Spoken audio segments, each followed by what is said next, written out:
I want to say I don't know how he does it, but he does it through fundamentals. He does it through being smart. And now he's actually trying to push this wave. He needs to push pretty fast. He tries to W all of the minions to be efficient. And then he's going to recall. I don't think he's going to go into brush. He's going to go in this position. Remember, guys, for Fog of War, this is Fog of War. So if Rakan walks right here, this is still Fog of War because it's like close to this angle.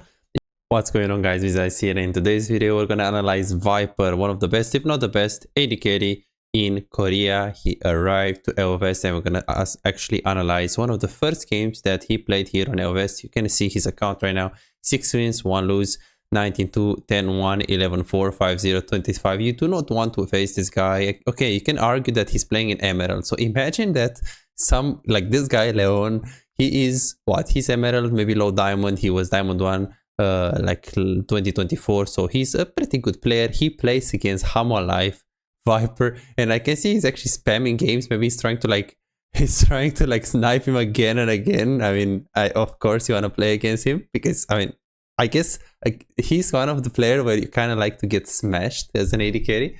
Obviously he plays with Delight, so he plays with his support. It's going to be very interesting to see how he plays SoloQ, how he adapts. Is he going to play ultra aggressive? He's known to be actually a very safe player, very consistent player, very stable player, very calculated player. And I actually found one game where no, he does not play duo with Delight. Of course, if you have a challenger Korea support, some of you might think, oh, but it's easier, right?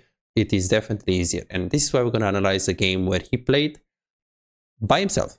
No jungle, no support. Of course, he had someone, but he had someone from like Plat, Emerald, Low Diamond, Mid Diamond, something. Because the elo, since you play like the first placements, his win rate is very high. It might fluctuate a lot. So let's take a look at this. So we're going to see Viper right here picking Ashe with Lulu. I mean, obviously you kind of need a bit of synergy. We see the little tempo, which is kind of standard, alacrity, and he goes for Absorb life because he's probably thinking that he will need to sustain. And then obviously he goes flat HP with the potions, cut down because they have Nunu, Camille, so they are relatively tanky. You also have Lulu, so you expect a front to back stable fight. So he goes for that. Blade as a start, high noon, skin on Ashe. I do recommend to actually get a skin if you play Ashe specifically, but in general, I think a skin can help you to hit skill shots. And I'm not actually kidding. If you can afford it, you know, and everything, then if you play Ashe without a skin, it's fine. Don't get me wrong, you're not bronze 9 because you don't have a skin, but I think it can help you. So let's take a look at this. Obviously, you can take High Noon or you can take Project. Project is good if you want to play. Usually, when I play like Master, Grandmaster, when I play my rank, I play Project because I play support Ashe. But if I play AD carry Ashe, then I play High Noon because Project Ashe is good if you want to be smooth in between auto attacks, but specifically the ultimate is a bit larger. High Noon though, she's a bit smoother in terms of movement. You can dodge more things, and the auto attacks are even smoother. Not the ultimate, but the auto attacks. So this is what Viper, I think he's taking into consideration. The skin based on the situation that he plays. So let's take a look at this. So he goes for cheese. We know that if Zyra can start W, they lose. So Viper, I don't think he's going to outrade. Like, okay, so he's going to go slow. He will hit, but he's actually super confident. Okay, this is very interesting because you don't see this very often. Like Zyra can, they both start W, they W, they win. So I think Viper is thinking that we have heal with Lulu. He already like chunked the Zaya like pretty consistently, and he can anyways just flash the Rakan W, which is gonna higher the chance by a lot to like not die. And now he can actually tank W of the Rakan. Why? Well, just because he started the trade with an HP lead, and that HP lead will actually help him to get killed. So it's like, this looks like, honestly, like I look at this fight and I'm like, okay, is this game against bots? Because he makes it so easy. And I want to say I don't know how he does it, but he does it through fundamentals. He does it through being smart. And now he's actually trying to push this wave. He needs to push pretty fast. He tries to W all of the minions to be efficient. And then he's going to recall. I don't think he's going to go into brush. He's going to go in this position. Remember, guys, for Fog of War, this is Fog of War. So if Rakan walks right here, this is still Fog of War because it's like close to this angle. Are you having trouble converting your early game advantages into wins? Feel like your damage output is lower than it should be and you feel like you're putting in the work but you're not seeing really the results? My name is Vizais with a track record of coaching over 3,659 players with ranks between Iron and Challenger. Here is what I've accomplished with my clients. Right here you can see Silver 1 to Emerald 4 in 1 month time with 1 coaching session. This guy right here got to Grandmaster in NA after when the first coaching session we've done, he was hard stuck in Diamond 2. Alex right here, he was Gold 4 1 year and a half ago, and he got to Grandmaster 800 LPP after the coaching session. Here is his master account after just being a gold player a year and a half ago. This is what the coaching session can do to your gameplay. And here is something that you might find inspiring. I've personally climbed from Iron to Diamond with dealing with 200 ping. Now I'll actually get Master Tier with 200 ping on this account that you're gonna see right now. As you can see right here, this is Emerald 1 with very decent win rate on some of the champions, and I'm playing pretty well in high Emerald to low Diamond. And I actually play Ezreal as well, as you guys can see right here, and I'm not really scared. If I can achieve this against high Emerald players and low Diamonds playing with such a huge handicap, 200 ping Ezreal, imagine what we can accomplish together with you playing under optimal conditions. Are you ready to see the real progress that you can do? Go to besides.com and book your coaching session now. Let's improve and get better together. It's the same Gumayushi recall. If you are on this side and you push the wave, you want recall here. So usually brush recall is obviously really good, but in this case Viper opted for a corner recall, which is good because the way Fog of War works is if you're here, you only see this angle. If you're here, you only see this angle. So to see this specific corridor, you have to be like here, which unlikely for Rakan is gonna do it. Okay. Boots, obviously he plays Ashe on champions that you want to space a lot. Ashe, Caitlyn, Jinx, Boots, Tier 1. Of course, Tier 2 is a no-brainer, he's really OP, but even Tier 1 is fine. Viper goes for longsword. I'm wondering if he actually had a potion as well, because I would get potion here. Okay, he didn't have money for a potion, so there is that. He didn't really buy. So yeah, just a standard buy. Obviously, the alternative is the dagger, boots, or just the longsword dagger. But I think he really likes the extra movement speed into Rakan. Wave is coming into him. Let's see what he's gonna do. He's gonna try to trim the wave right here. I don't think he's gonna try to slow push because he doesn't know where is Nunu, right? He was top, but this is slow pushing into him. Okay, he's gonna go very aggressive. He knows exactly where Rakan is, and right now it's gonna be impossible for Xayah to really do anything. Is he gonna try to transform? So, okay, so this wave was actually pushing into him. He transformed it to be slow push into them.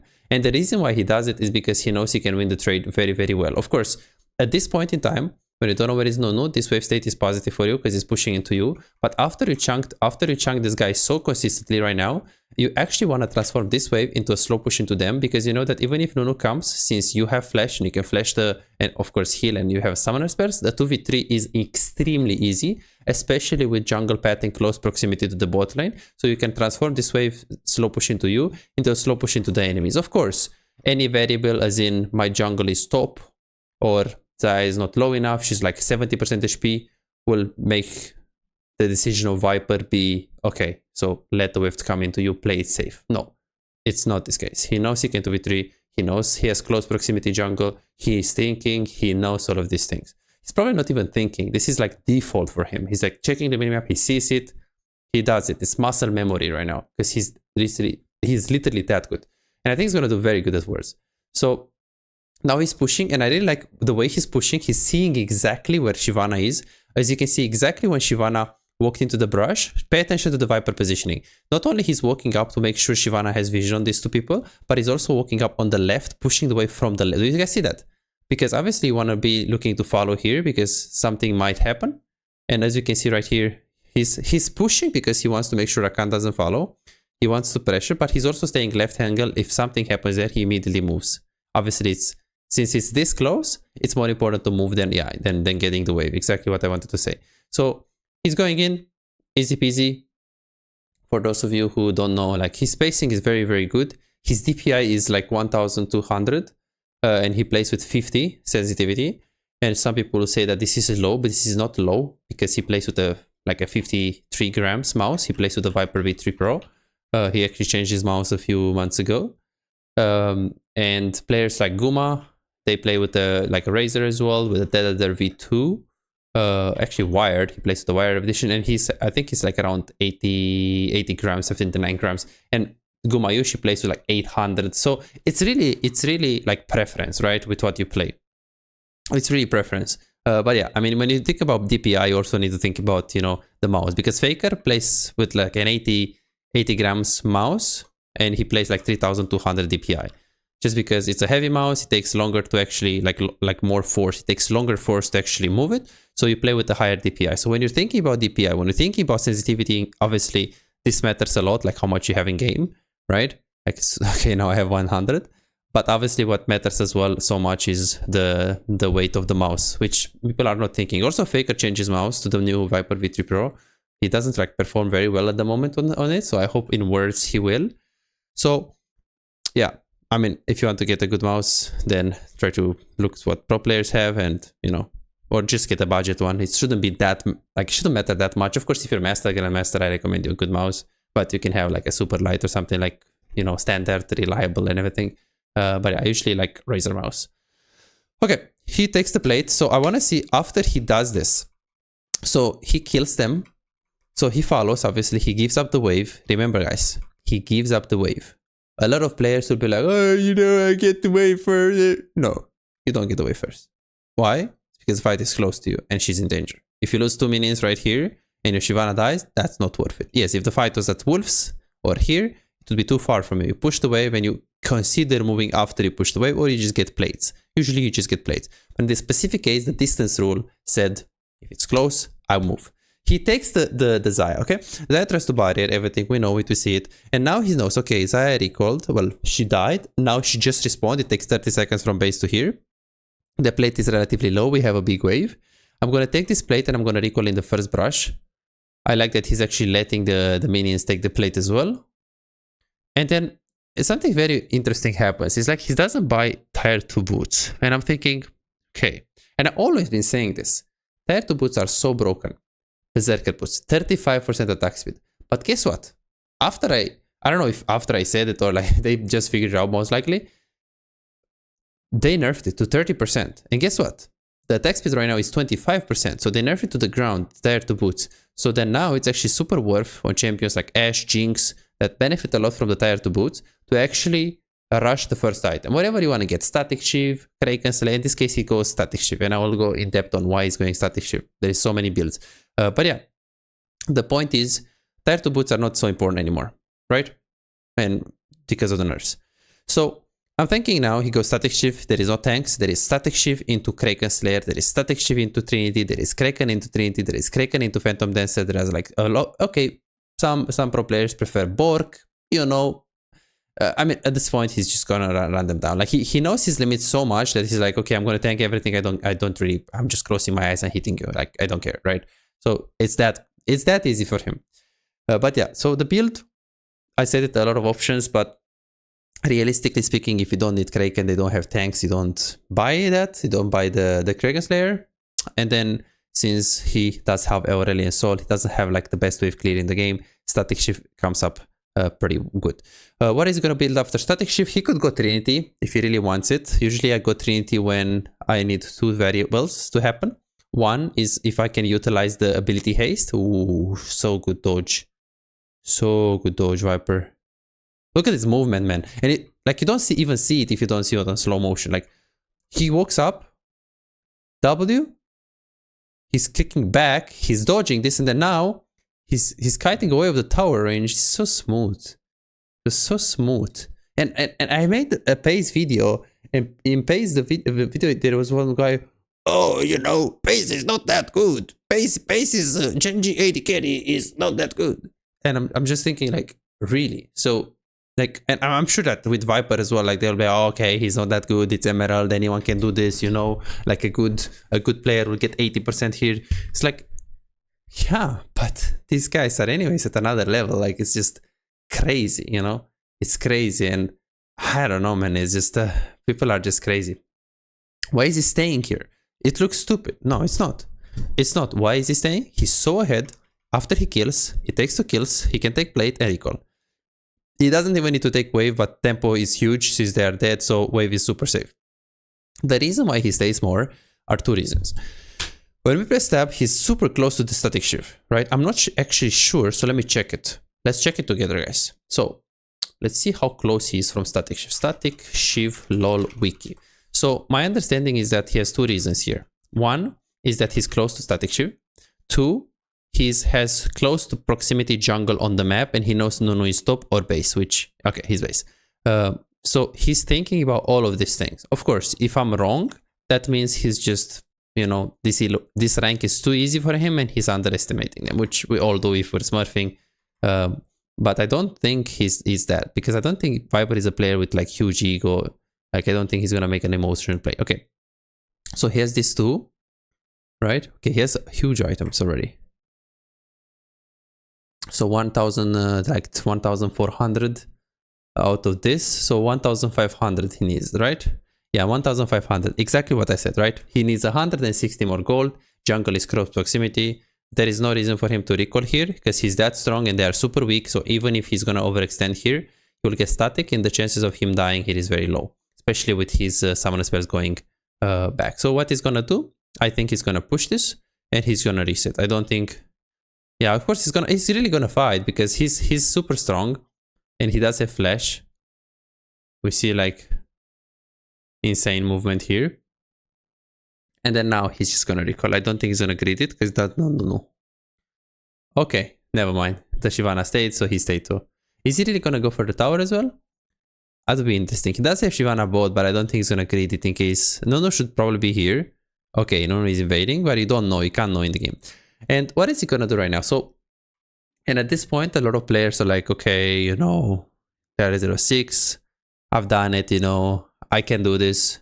Okay, so you win. So what do? You need to snowball. Okay, so how do you snowball? Well, how do you snowball? Take a tower. Okay, now I really like that Shyvana is also playing bot. Like, right? This is like, he doesn't play duo, he plays by himself, but the first thing that he has good for himself is the jungle is human. And the jungle plays around him, which is normal. I mean, why do you play around Yone, Camille when you're losing to V2? It's absolutely normal here, right? He takes a few kills. Yeah, so it's simple. He wins the lane, he wants to get the tower. After you get the tower, you are a group mid. You should still care about the wave bot lane that is pushing into you. Ideally, our alien soul will go bot after the tower is gone. But I say ideally because we know this is emerald, we know this is low diamond, we know maybe this is mid diamond. So people are not, you know, sometimes they still like make some like basic decisions that look wrong. It's solo queue. So Viper will go mid. Okay, so I think Viper actually pinged him.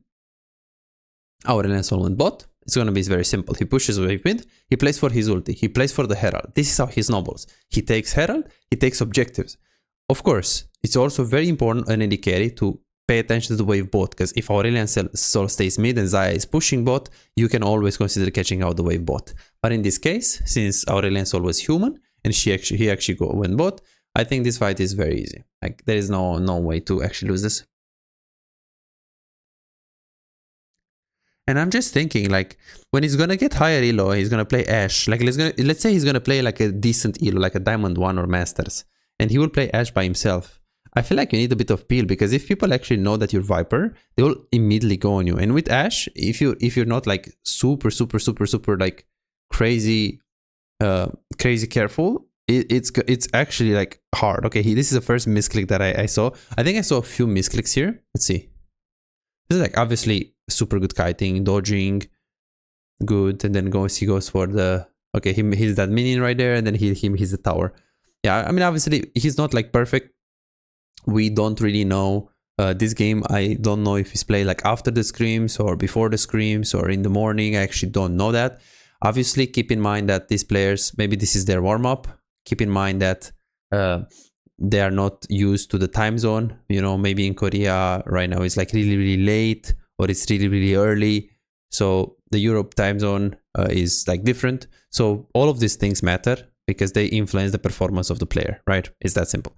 And you need to have to think about these things as well. But from my understanding, I think Korea is like 7 hours more than Europe, and you guys can correct me if I'm wrong. 7 hours. So if he plays at like 5 p.m, then that means, okay, that means his time is like what? Like over like 12, right? So he's used, like, I actually watch his games in Korea, and he's actually playing a lot after midnight, because that's his like solo queue player. Like, competitive players, I think most of them, they actually go to bed very late, which is It's not necessarily something that I would recommend you if you want to be a good SoloQ player, because you also have life. You're not like a pro player, so you kind of have to, you know, if possible, wake up before 11. You know, worst case, absolute worst case. And yeah, it's just I think schedule is very important for you if you want to climb in league. And this is why, you know, the players that I coach, if you don't know, I'm also a coach and I do coaching for players that are actually stuck.